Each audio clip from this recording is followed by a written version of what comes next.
natin, sabi niya. Panahon nga kanya ni President Duterte. Di ba kanya pinayagan namin, kaso naman, ito naman pinagsasabi sa amin. Dinrowing kanya si presidente namin ng ganyan, nakakatawa naman. Ba't naman ganito? Sana mahinto muna itong mga, tas mag-usap tayo. Ang sabi nga namin ni Nelson Sen, tayo, halimbawa, galit pa tayo sa ating leader, pero kung ibang bansa ang gagawa nun, una tayo magagalit. Sen, di ba? At sa ating mga kababayan. Halimbawa, ang Pangulo ng bansa natin ay ginawa ding katawa-tawa. At ang gumawa niya ay opisyal pa ng pamahalaan nila, opisyal ng army nila. Kaya magagalit din tayo. Yung ginamit nating isa pang medyo malalim kasing problema ito. Yung sinabi ni Senator Kiko. Anyway, ito sasabihin ko rin sa kanya kung matutuloy yung debate namin sa Lunes. Opo. I respect the one China policy, but China should respect our exclusive economic zone. Alam mo kung sa pag-aaral ng logic, meron tinatawag na syllogism. Syllogism, ito ay deductive reasoning ito eh. May dalawang premises yan eh, isang major and one minor premise. Pagka valid ang premise, halimbawa, ang premise is all men are mortal. Sabi niya, yung first premise, yun ang general premise. Nelson Lubao is a man. And therefore, Nelson Lubao is mortal. Yun ang valid. Valid. Pare-pareho. Syllogism. Pantay. Pero, merong Palacios premise dyan eh. Okay. Halimbawa, feast is mortal, sabi niya. Nelson Lubao is mortal. Therefore, Nelson Lubao is feast. Ganun ang nangyari eh. Illogical Huwag yun. Pagsasamahin ang dalawang invalid na premises.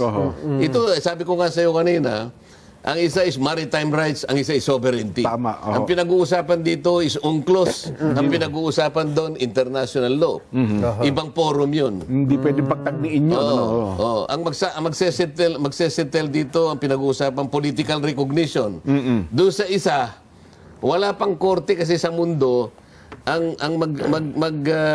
mag-adjudicate kung sino talagang may-ari ng mga isla na yan kasi merong nakasasakop eh. Nananatili tayong pare-parehong claimants eh. So wag mong paghahaluin yun. Ngayon, anong pinag-uusapan natin? Nakahanda ba tayo para harapin halimbawa yung napaka-komplikadong issue ng West Philippine Sea. Ako sa tingin ko, sinasuggest ko nga, tawagin lahat ang mga stakeholders. Tawagin si Commodore Tariela, tawagin ang DFA, tawagan kung sino yung... Tapos magtabag tayo ng international experts para magkaalaman tayo dito. Ako wala akong pretenses na akala mo naggagaling-galingan ako. Hindi. Magtanong sa nag-aaral lang ako meron lang akong konting kaalaman dito. Ngunit sa nakikita ko, hindi lahat naiintindihan ito eh. Di ba? Halimbawa, yung Presidential Decree 1596. Hindi nila alam na ang pinag-uusapan lang doon ay yung tinatawag nating Kalayaan Island Group. Tapos meron tayong parang 1292 ba yung RA natin. Ang pinag-uusapan lang doon is yung ating archipelagic baseline. Alam mo, hindi po pwede nating masabi na ito na yung ating West Philippine Sea kapag hindi natin nagagawa ang dalawang bagay. Una, kailangan tayong gumawa ng mapa. Ito sinabi na ng Korte Suprema eh. Hindi, nakakalimutan nila ito eh. Kailangan meron kang mapa. Primero, mag-declare ka muna ng 200 nautical miles from your baseline. Yun ay referensya sa ating exclusive economic zone.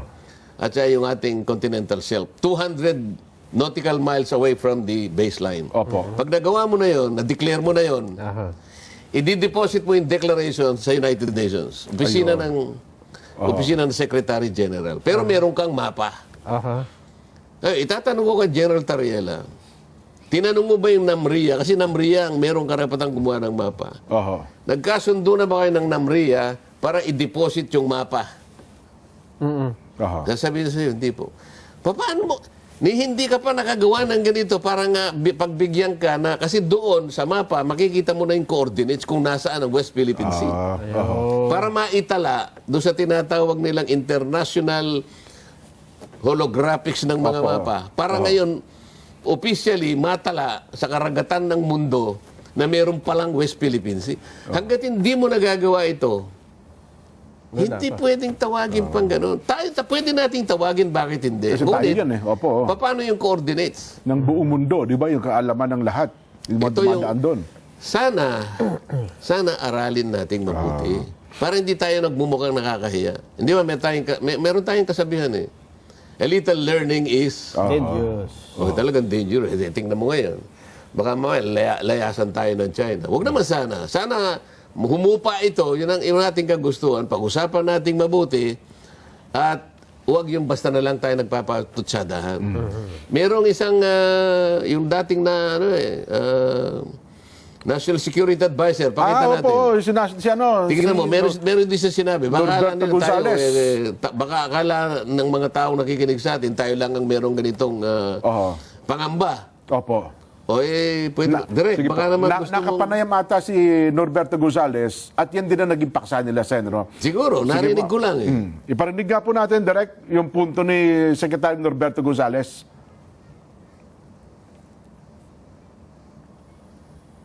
Normally, hindi tama. Normally, hindi tama. Pero ang problema natin, mukhang may breakdown tayo ng policy natin sa international. Hindi malinaw ang mga guidelines natin. Ay, yung mga katulad ni Tariela ba yun? Ang mga katulad yan, gumagawa ng sariling aksyon. Kasi dapat malinaw ang mga guidelines yan, lalo ganyan, no? Sensitive ang ating issue sa China. Pinapakialaman mismo ng Pangulo yan. Pero tingnan mo ginawa ni Tariela. O, tapos, sa halip na pagsabihan natin si Tariela na hindi tama yung kanyang ginawa, may mga sa lipunan natin, ang medyo lalo pang dinadagdagan yung ginawa ni Tariela. O yan. Ayun. So iwanan natin ang issue yan. Magkakaintindihan tayo. No? Dapat, sa mga sensitibong mga pagsasalitang ganyan, ikonsulta muna doon sa talagang tagapagsalita. At kung kinakailangan na kunin yung approval ng opisina ng presidente, sapagkat sa ating saligang batas, siya ang arkitekto ng ating international relations. Para hindi tayo malagay sa alanganin, sa kahihiyan, at lalong-lalo na sa isang bagay na baka hindi natin pare-parehong pakinabangan. Meron kayong kasama sa Senado, Sen, na nag-vlog pa eh.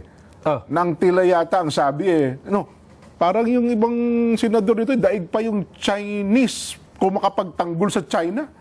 Na para bagang kayo ang pinasasaringan, Sen eh. Meron bang ganun? At tila yata, yun ang binabanggit nila eh. Kung yun ang kanyang pagkakaintindi. Pero ako kapag nagsasalita akong ganito, ang aking bansa, ang interes ng aking bansa, ang nilalagay ko sa kauna-unahang priority.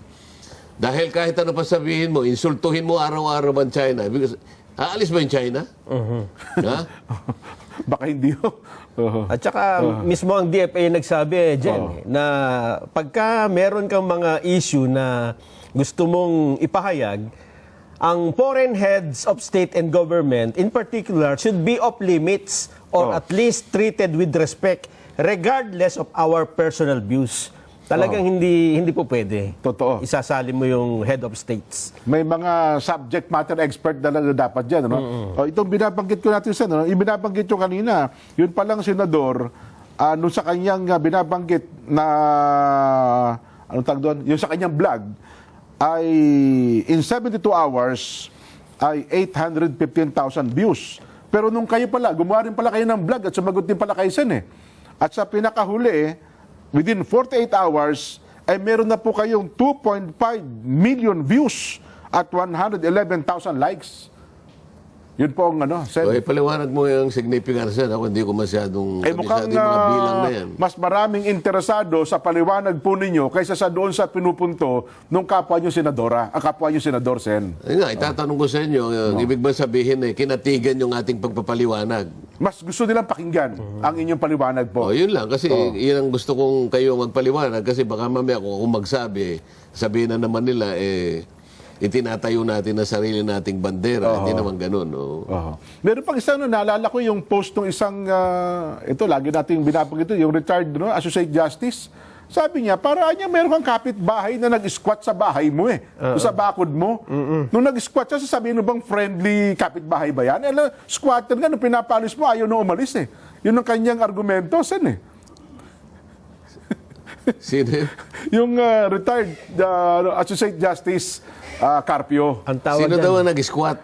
Ang binabanggit, parang pinapalagay niya yung China, di ba? Yung ating katubigan, ano? So, patawagin mo raw bang friendly yan? Kung ini-squat kayo lugar mo na pinapaalis na sila, ay ayaw umalis doon sa property mo. Ang problema, Oo. ang problema dyan sasabi mong ex-justice na yan, Opo. hanggang ngayon, hindi nila ma-determine yung coordinates ng West Philippine Sea. Di ba? Oo. Kasi hanggang ngayon, hindi niya maintindihan na yung mga isla na kung saan ay merong occupants, ano? Oho. Ang pinakamaraming occupants sa ating tinatawag na exclusive economic zone, mas marami ang occupants ang Vietnam. Pero ang Vietnam, hindi natin inaaglahi, ano? Opo. Meron ding occupied ang China. Pero ang ibig ko sabihin, ba't hindi tayo consistent? Mas maraming ang nakuha Ang Vietnam. na feature sa ating exclusive economic zone ng Vietnam, mas konti ang China. Oo. Bakit ibang trato natin sa China? Bakit sasabihin nila, dinidepensahan natin? Bakit merong isang feature ang Malaysia na nasakop ng ating exclusive economic zone na paglalapit tayo doon, tinataboy din tayo ng Malaysia. Ba't hindi tayo nagagalit sa Malaysia?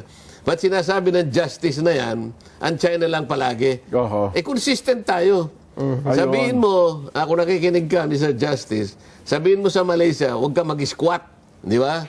Sabihin mo rin sa Vietnam, huwag kang mag-squat. Huwag lang ang China. Banatan mo lahat. Hindi yung namimili ka.